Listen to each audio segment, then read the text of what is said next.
How does a boy born into poverty become the richest man in the world? Andrew Carnegie's life is the ultimate American dream, a journey from rags to unimaginable riches. But let me tell you, his story is a roller coaster with two very different sides. On one side, Carnegie was a walking contradiction. He spoke about workers' rights, but behind closed doors, he cut wages, forced longer hours, and exploited his employees in dangerous, grueling conditions. He crushed unions, and his ruthless tactics led to many unnecessary deaths. Yet, there's another side to this complex man. Carnegie may be the greatest philanthropist in history. After amassing immense wealth, he spent his later years giving nearly all of it away, funding universities, schools, and almost 3,000 public libraries worldwide. His generosity aimed to help others improve their lives, and his innovations helped shape modern America and transform business practices. Carnegie's story is a mix of inspiration and controversy, featuring rivalries with other business giants like Rockefeller and groundbreaking deals with figures like J.P. Morgan. But before all the wealth and drama, we need to rewind to 1835, when a young boy was born into the depths of poverty. Born in Scotland, Andrew Carnegie's early life was far from easy. His family lived in a small cottage, sharing just one main room with another family. His father was a handloom weaver, a profession that Andrew was expected to follow. However, the Industrial Revolution brought steam-powered looms, rendering his father's skills obsolete. This technological shift left the family without a source of income. To make ends meet, Andrew's mother began working long hours repairing shoes. Andrew watched his father, once a skilled worker, now begging for any kind of work. A haunting image that stayed with him. Realizing that there were no prospects in Scotland, the family sold everything they had in 1848 and set sail for America, lured by tales of opportunity from Andrew's aunts.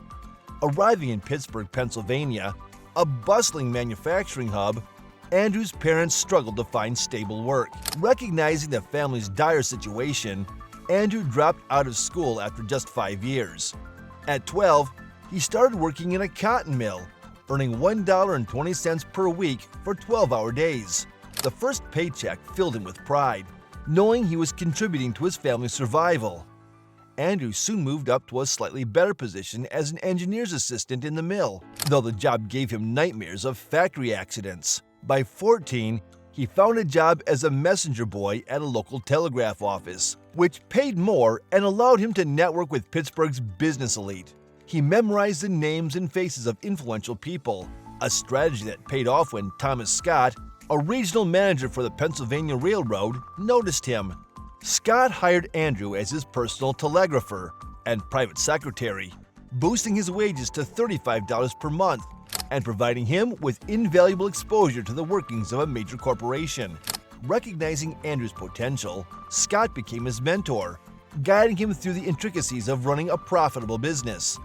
This mentorship was crucial, especially when Scott became president of the railroad company, allowing Andrew to rapidly climb the corporate ladder.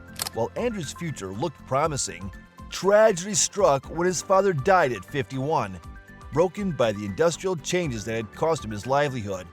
Andrew vowed to his grieving mother that he would become rich and take care of her, a promise that neither of them could have imagined would lead to such an extraordinary future. Andrew worked closely with Tom Scott, pioneering innovations like larger cars and longer trains to transport bigger loads more efficiently, reducing costs significantly. Their railroad became the first to operate 24 hours a day, a groundbreaking achievement. Andrew absorbed not only essential business skills, but also a keen financial acumen under Scott's mentorship. Tom advised Andrew to invest in stocks like Adams Express, which skyrocketed in value. This was Andrew's first taste of making money without labor, a concept that resonated deeply and would shape his future endeavors. As Andrew climbed the ranks at the railroad company, his wealth grew, enabling him to pay for a substitute during the Civil War instead of fighting himself. By 1865, at the age of 30, he was earning over $50,000 a year. Ever the opportunist, Andrew left the Pennsylvania Railroad for New York City, where he moved with his mother into a luxurious suite at a fashionable hotel. In New York, he took on the management of the Keystone Bridge Company, recognizing the need for iron bridges to replace wooden ones. Applying the lessons learned from his mentor, Andrew vertically integrated production, ensuring his company had its own iron mills to supply the necessary materials. Andrew's deep connections in the railroad industry and his foresight in iron production set the stage for his next monumental venture. When approached to build the largest rail and road bridge over the Mississippi River, he saw an unprecedented opportunity despite the enormous challenges.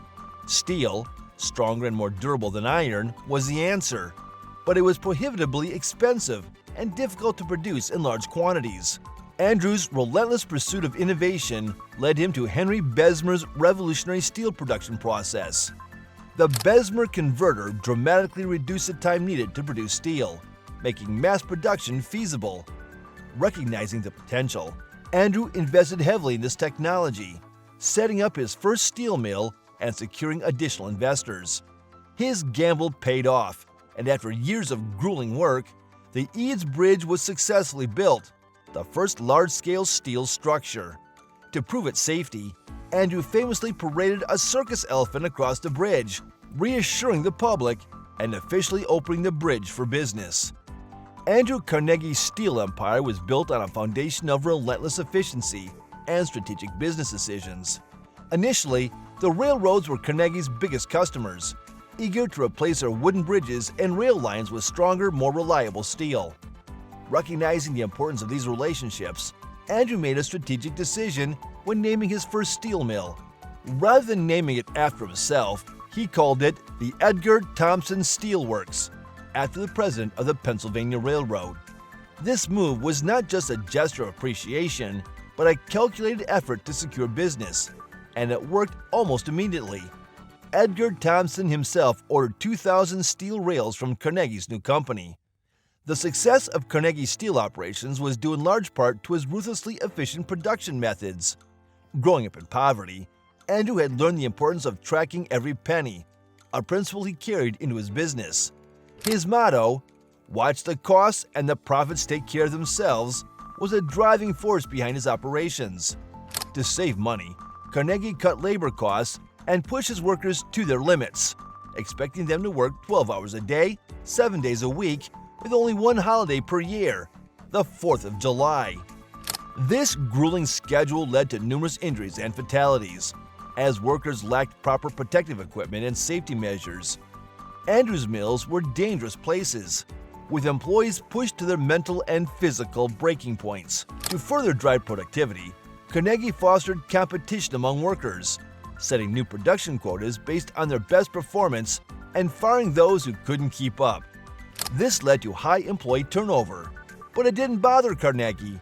He designed his production processes around unskilled laborers performing repetitive tasks, making them easily replaceable. While such harsh practices were not common in the 1800s, Carnegie's unwavering focus on efficiency and cost-cutting set him apart. Despite the brutal working conditions, his mills became some of the most productive in the world, capable of rolling out 225 tons of steel a day. Carnegie's ability to mass-produce cheap steel fueled the growth of the nation, supplying the materials needed for infrastructure projects and making him a fortune. Carnegie's approach wasn't just about cutting costs. He was willing to make significant investments in new technology to improve efficiency. As technology advanced, he sought machines to replace human labor, reducing the need for breaks and increasing production. He was known for making swift, ruthless decisions to eliminate outdated processes or departments if more efficient alternatives were available. Innovations like overhead cranes and hoists sped up material handling and boosted production capacity. Vertical integration remained a core strategy for Carnegie. He aimed to control every aspect of the supply chain, from raw materials to the finished product and its transportation. By owning all stages of production, he could further reduce costs and maintain a competitive edge. Interestingly, at age 33, Andrew wrote himself a letter, vowing to work for only 2 more years before dedicating his life to benevolent purposes.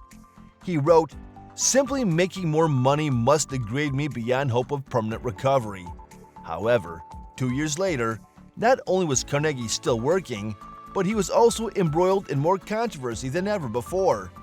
His relentless pursuit of efficiency and profit had far-reaching consequences, shaping his legacy as both a titan of industry and a figure of significant controversy. Later, Andrew Carnegie built his steel empire with the help of Henry Clay Frick, a fellow industrialist known for his ruthless approach to business. Frick had ambitious goals, including becoming a millionaire by 30, which he achieved through whatever means necessary. Unlike Carnegie, who cared about his public image, Frick was unapologetically harsh. Carnegie believed that teaming up with Frick would give his company a competitive edge in the steel industry. Frick quickly proved his value. Using fear and intimidation, he renegotiated better contracts with suppliers, cut costs, and eliminated waste. By making Frick the public face of the company, Carnegie could avoid blame for unpopular decisions. For example, despite record profits, they cut worker wages, with Frick delivering the bad news. Frick's reputation for breaking unions helped Carnegie's mills remain union-free, effectively shielding Carnegie from criticism. One notable example of their ruthless tactics was their attack on Duquesne Steel Works, a rival that had started to beat Carnegie at its own game with innovative cost-cutting techniques. Carnegie, with Frick's help, spread false rumors about Duquesne steel quality, convincing railroads not to buy from them. These rumors, despite being baseless, scared away customers, making Duquesne unprofitable. Carnegie then undercut Duquesne's prices to drive them out of business. Within a year, Frick negotiated a deal to buy Duquesne Steelworks at a bargain, learning their cost-cutting techniques and applying them to Carnegie's mills. This move solidified their dominance in the steel industry. By 1892, their partnership had nearly doubled profits, allowing Carnegie to expand by buying out competitors and opening more mills, increasing his wealth substantially. Carnegie's relationship with Frick, however, would soon embroil him in severe controversies, starting with the South Fork Fishing and Hunting Club. Frick had purchased land for this exclusive club, home to wealthy industrialists, including Andrew Carnegie. They controlled the South Fork Dam, the largest of its kind, which held 20 million tons of water. The club's focus was on their private lake, neglecting dam safety. Despite warnings from local officials, they made dangerous modifications, including leveling the top of the dam and lowering its height. When a rainstorm hit in 1889, the dam breached, releasing millions of gallons of water into Johnstown, killing 2,209 people, including 400 children. The disaster was the deadliest man-made flood in U.S. history. The club used its wealth to avoid accountability, and although Carnegie wasn't directly involved, his association with Frick and the club tarnished his reputation. Public outrage over the dam's modifications and the tragedy's aftermath was immense, further fueling the controversy surrounding Carnegie and Frick. Unrest among Carnegie's workers grew as they faced grueling conditions with no chance for advancement. They saw Carnegie's wealth increase while they struggled to survive. Although Carnegie publicly supported workers' rights and unions, his company, through Frick, continuously suppressed them. For instance, Carnegie built a library near his first steel mill, supposedly for the workers. But their long hours and low wages meant few could use it, and many couldn't read anyway. This gesture seemed more about Carnegie's image than genuine concern for his workers. Andrew's new steel plant, Homestead, became a major focus. The workers there were part of the Amalgamated Association of Iron and Steel Workers. With their contract nearing renewal, the union sought a wage increase. Carnegie, determined not to give in, used Frick to handle negotiations. Andrew, who was vacationing in Scotland, distanced himself from the conflict, leaving Frick with orders to crush the union. Frick, with Carnegie's full backing, pushed for higher production and longer hours, increasing tensions further. When the union refused Frick's demands, which included a 22% wage cut and disbanding the union, Frick locked the doors out on June 29, 1892. He believed the workers would quickly capitulate. but they were united in their resolve. The strike began, with workers barricading themselves at the Homestead mill, preventing Frick from bringing in replacement workers. Frick, not one to back down, hired 300 Pinkerton agents, a private army, to break the strike. On July 6, 1892, the Pinkertons arrived by boat, triggering a violent clash. Workers, armed with anything they could find, confronted the Pinkertons with stones, knives, and even dynamite. The battle was fierce, lasting 12 hours and resulting in the deaths of 9 workers and 7 Pinkertons, with many more injured. The Pinkertons eventually surrendered, shocked by the workers' resistance. The workers believed they had won, but Frick, unwavering, was determined to crush the Union. Subsequently, state militia intervention was necessary to regain control of the situation, leading to the arrest of Union leaders and the employment of replacement workers at the mill. The strike persisted for 5 months, concluding with the defeat of the Union. The labor movement at Pittsburgh area steel mills suffered a severe setback, enduring suppression for the subsequent 4 decades. In 1901, Andrew Carnegie's steel empire underwent a monumental transformation when banker John Pierpont Morgan acquired Carnegie Steel for approximately $480 million. This transaction elevated Carnegie to one of the wealthiest individuals globally.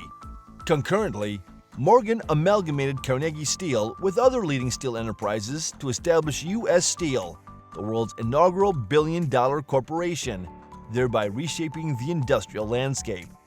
After selling his steel company, Andrew Carnegie, known for his diminutive stature at 5 foot 3 inches, retired from business and turned his focus entirely to philanthropy.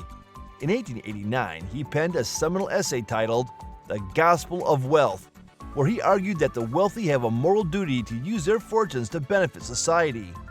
One of his famous quotes from this period was, "The man who dies thus rich dies disgraced." Throughout his philanthropic career, Carnegie gave away an astounding $350 million, a sum equivalent to billions in today's dollars. His contributions were diverse and impactful.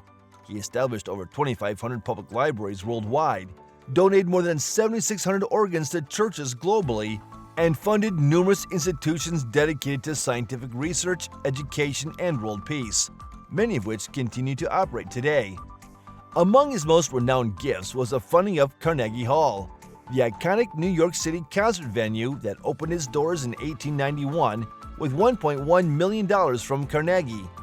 His philanthropy also laid the foundation for institutions like the Carnegie Institution for Science, Carnegie Mellon University, and the Carnegie Foundation. A passionate bibliophile, Carnegie holds the distinction of being the largest single benefactor to public libraries in American history. In his personal life, Carnegie was deeply influenced by his mother, and later, at the age of 51, he married Louise Whitfield, who was 20 years his junior, with whom he had one daughter, Margaret. They lived in both a grand Manhattan mansion and Skibo Castle in Scotland, a sprawling estate encompassing 28,000 acres where they spent their summers. Carnegie passed away at age 83 in 1919 at his estate in Lenox, Massachusetts, leaving behind a profound legacy in philanthropy and education, epitomizing the ideals of generosity and civic responsibility.